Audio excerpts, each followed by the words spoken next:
who hasn't been a walking red flag. And while there are some Dominicans that are doing the work and unlearning the historic anti-blackness that has been passed on from generation by and large, they, Cubans, and a couple other communities are heavy on the I know black. And just look at him. He's giving I know black Dominican. And historically speaking, especially when it comes to the relationships on the island of Hispaniola, Shayna, don't lose it. They hate Haitians generally and historically in a way that is similar to Janae and Kenny, benefiting from blackness while hating it. The way that Haitians have been slaughtered were slaughtered by Dominicans, so much so that the river that cuts in between the two countries was red for months with Haitian blood. Meanwhile, they're still trying to get Haitians to come into. Okay, so this essay is part 2. Staying in the Casta State. Black life chances in a reborn color hierarchy.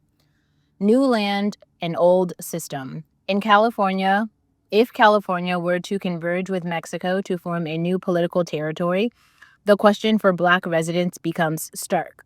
What does it mean to stay?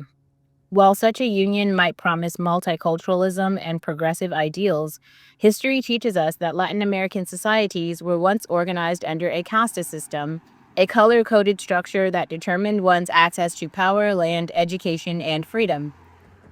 If that logic reemerges in modern form, Black residents may find themselves recast into old roles with new labels, slaves.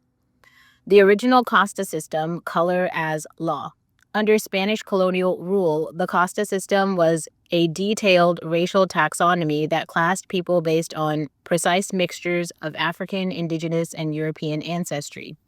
Terms like mestizo, mulatto, zombo, and moreno weren't cultural, they were legal. One's casta determined taxation, marriage rights, clothing, education, and profession. At the bottom of this racial ladder were Black people, enslaved or free, whose value was measured largely by proximity to whiteness and labor potential. Racial democracy, the Latin American lie. Many Latin American countries have long claimed to be racial democracies where color supposedly doesn't matter as much in the U.S., but in practice, white and light-skinned mestizos dominate politics, media, and capital, while Afro-descendants remain largely invisible or marginalized. The Casta system may no longer be written into law, but it still lives in everyday norms, hiring practices, and institutional exclusion. A California-Mexico merger would not erase this. If anything, it would solidify it. Black Americans entering a mestizo society. Unlike in the U.S., where Black has often been a unifying identity with political traction, Latin American societies are more obsessed with gradations of color. Black Americans entering this cultural context would find themselves outside of existing ethnic and racial hierarchies. They would be perceived not as African American with a civil rights legacy, but as Negroes without social capital. Their confidence, dialect, and cultural assertiveness may be viewed as threats rather than assets. Life chances and the new racial order. In this imagined territory, job interviews, housing decisions, school admissions, and policing would begin to subtly then overtly favor mestizo, white-presenting, and light-skinned individuals. Black residents would find their life chances, a term from sociology meaning the likelihood of achieving success, tied more to phenotype than merit. Even upward mobility would require passing, proximity to whiteness, or strategic silence about racial injustice. Cultural erosion or hybrid identity. Afro-Mexican communities do exist, particularly in Oaxaca and Guerrero, but they've historically been excluded from national narratives. In a merged state, African American culture may be celebrated superficially through music or slang, while Black people themselves are marginalized in schools, politics, and civic life.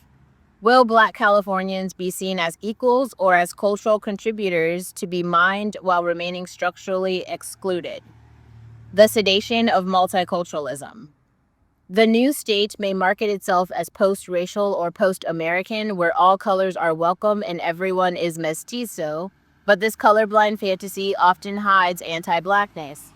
In a multicultural Latin America, blackness is tolerated only when it's diluted, romanticized, or controlled. The celebration of Afro rhythms doesn't mean protection of Afro people. Black residents may find themselves trapped in symbolic inclusion but material exclusion. That's about jobs, money, and housing. The politics of representation. Who will speak for Black people in this new territory? If a merged state continues, the Mexican tradition of near total political invisibility for Afro descendants, Black Californians, could become politically irrelevant.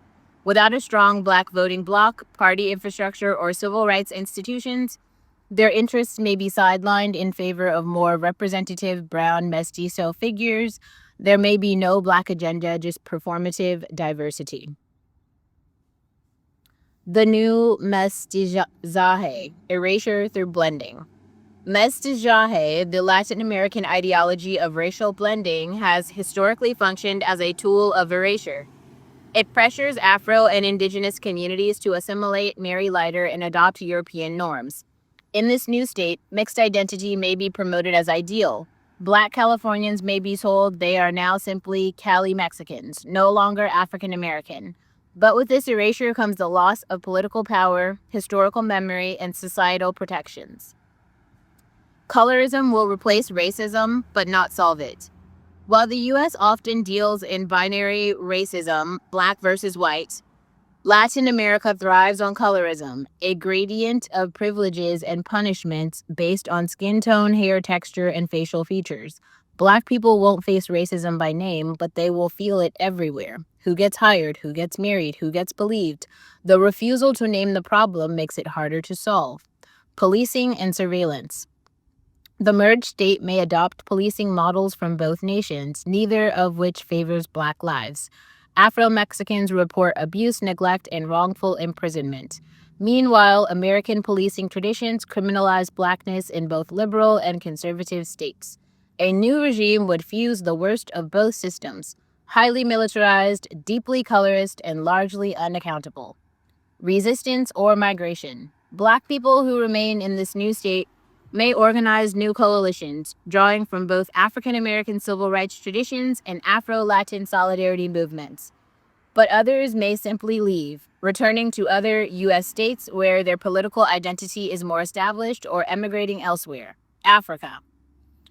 The territory's failure to protect or empower Black life would result in brain drain and cultural impoverishment.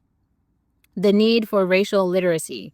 This is specifically to Black Americans, mostly Black Americans living in places like Oakland or even the ones who are still in San Francisco. Get the fuck out. Leave. Like, why are you still here? I'm not saying that in some way where I'm trying to say, like, if you like it here, you shouldn't stay. I'm saying that because no political base or economic infrastructure has been established in that space, you don't have any power. And because you don't have any power, you are competing against other groups who do have power, and you are going to lose. Watching The Lost is hard. I feel like most of us have been watching The Lost for a very long time. And I'm just like, I'm trying to send a lifeline before it's a bit too late.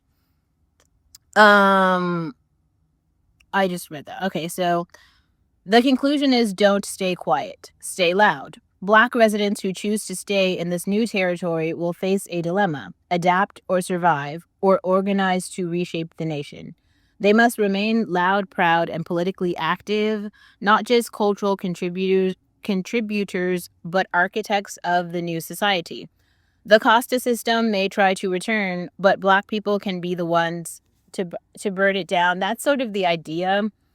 That doesn't work. And I think that's a waste of time. Just there's links in the description box to, I don't know, 27 other creators who talked about this. I don't want to have the same conversation over and over, but don't say I didn't tell you.